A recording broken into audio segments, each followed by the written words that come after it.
আসসালামু আলাইকুম। প্রতিদিনের মতো আপনাদের সামনে আবারও হাজির হয়েছি, তো আপনারা সকলে দেখতে থাকুন। এই সামির আব্বু, সামির আব্বু, ঘুম ভাঙে নাই? ঘুম থেকে ওঠা লাগবে না? সকালবেলা কাজ নাই? তাহলে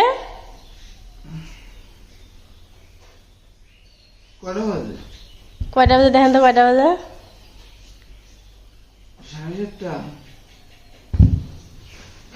দোকানে যাওয়া লাগবে না?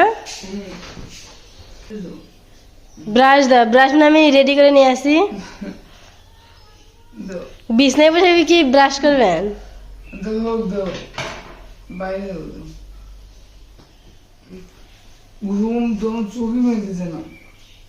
ঘুমে চোখ মেলতেছে না। তো সারাত কি করছেন? ঘাস খাচ্ছি, ঘাস। কিসের ঘাস? গরুর ঘাস, মানুষের ঘাস।